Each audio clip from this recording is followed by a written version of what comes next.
क्या यूपी सरकार बिना किसी अदालत के फैसले के लोगों के घर गिरा रही है?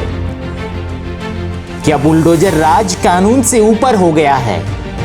और क्या सुप्रीम कोर्ट ने सरकार को कड़ा संदेश दिया है? आइए आज इस बड़े मुद्दे को विस्तार से समझते हैं। नमस्कार, स्वागत है आप सभी का हमारे इस YouTube चैनल पर, जहां हम आपको देश और प्रदेश की सबसे बड़ी खबरें देते हैं बिना किसी पक्षपात के।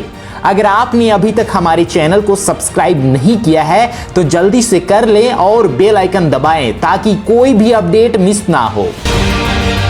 सुप्रीम कोर्ट ने एक ऐतिहासिक टिप्पणी करते हुए कहा है कि सिर्फ किसी अपराध के आरोप या सजा के आधार पर किसी की संपत्ति को नहीं तोड़ा जा सकता। यह बयान उन मामलों के बीच आया है जहां बुलडोजर का इस्तेमाल राजनीतिक प्रतिशोध के रूप में किया जा रहा है। कोर्ट ने साफ कहा है कि किसी भी इमारत को गिराने के लिए कानूनी प्रक्रिया का पालन किया जाना चाहिए, ना कि मनमाने ढंग से बुलडोजर चलाया जाना चाहिए। कई मामलों में देखा गया है कि किसी अपराध से जुड़े होने के आरोप मात्र पर ही प्रशासन घरों और दुकानों को ढहाने की कार्रवाई कर रहा है।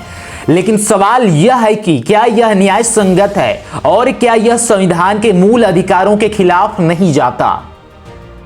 सरकार पर सवाल उठाया जा रहा है कि क्या सरकार कानून को दरकिनार करके अपनी ताकत दिखा रही है?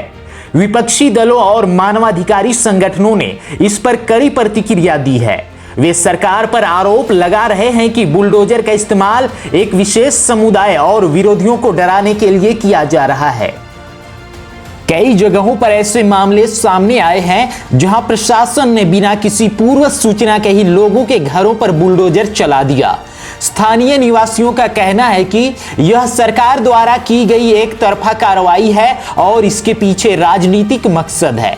लेकिन सरकार का क्या कहना है? सरकार का दावा है कि वे सिर्फ अवैध निर्माणों पर कार्रवाई कर रहे हैं और इसमें कोई पक्षपात नहीं हो रहा है। लेकिन हकीकत क्या है? कानूनी विशेषज्ञों का मानना है कि किसी भी संपत्ति को गिराने से पहले उचित नोटिस और कानूनी सुनवाई आवश्यक होती है। यदि ऐसा नहीं किया जाता तो यह संविधान के अनुच्छेद 14 यानी कि समानता का अधिकार और अनुच्छेद 21 जीवन और व्यक्तिगत स्वतंत्रता का अधिकार का उल्लंघन माना जा सकता है। वरिष्ठ अधिवक्ता प्रशांत भूषण ने कहा, बिना कानूनी प्रक्रिया के संपत्ति का विध्वंस न्यायिक प्रक्रिया का मजाक उड़ाना है। यह सरकार की मनमानी को दर्शाता है और यह लोकतंत्र के लिए खतरनाक है। सुप्रीम कोर्ट की सख्ती। सुप्रीम कोर्ट ने साफ शब्दों में कहा है कि कानून से ऊपर कोई नहीं है। यदि किसी के खिलाफ अवैध निर्माण का मामला है तो उसे पहले नोटिस देना होगा, सुनवाई करनी होगी और फिर उचित प्रक्रिया के तहत कार्रवाई करनी होगी। सीधे बुलडोजर भेज देना कानून का अपमान है। इसके अलावा कोर्ट ने यह भी कहा कि ऐसे मामलों में राजनीतिक पूर्वाग्रह नहीं होना चाहिए और सभी नागरिकों को समान रूप से कानूनी अधिकार मिलने चाहिए।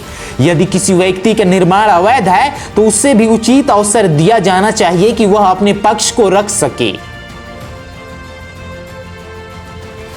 जनता की प्रतिक्रिया। इस मामले को लेकर जनता की राय बंटी हुई है। कुछ लोग मानते हैं कि सरकार सही कर रही है और अपराधियों पर कड़ी कार्रवाई होनी चाहिए। वहीं कई लोग इसे कानून का दुरुपयोग मान रहे हैं। हमने बात की लखनऊ के रहने वाले मोहम्मद आरिफ से, जिनका घर पिछले महीने प्रशासन ने गिरा दिया था। उन्होंने कहा, मेरे घर का नक्शा पास था, फिर भी बिना किसी नोटिस के बुलडोजर आ गया। क्या हमें जीने का हक नहीं है? वहीं कुछ लोग मानते हैं कि इस तरह की कार्रवाई से अपराधियों को सबक मिलेगा और अवैध निर्माण पर सख्त नियंत्रण होगा। अजय शर्मा, एक स्थानीय निवासी व्यापारी का कहना है, अगर मकान या दुकान अवैध रूप से बनी है तो उसे गिराना सही है, लेकिन कानूनी प्रक्रिया का पालन होना चाहिए। आगे क्या होगा? अब सबसे बड़ा सवाल यह है, क्या सरकार इस आदेश का पालन करेगी? क्या बिना नोटिस के हो रही तोड़फोड़ पर रोक लगेगी या फिर यह सिर्फ एक कानूनी बयान बनकर रह जाएगा? क्या यह मामला सिर्फ कुछ दिनों की चर्चा बनकर रह जाएगा या सरकार को वाकई में अपनी नीतियों को सुधारने के लिए मजबूर किया जाएगा? यह देखना दिलचस्प होगा कि सुप्रीम कोर्ट के इस फैसले का असल असर क्या होता है। आपकी इस मुद्दे पर क्या राय है? क्या सरकार को बिना कानूनी प्रक्रिया के बुलडोजर चलाने का हक है या सुप्रीम कोर्ट का फैसला एकदम सही है? अपनी राय हमें कमेंट में जरूर बताएं। अगर आपको यह वीडियो पसंद आया हो तो लाइक करें, शेयर करें और हमारे इस चैनल को सब्सक्राइब करना बिल्कुल ना भूलें। मिलते हैं अगले वीडियो में एक नई खबर के साथ।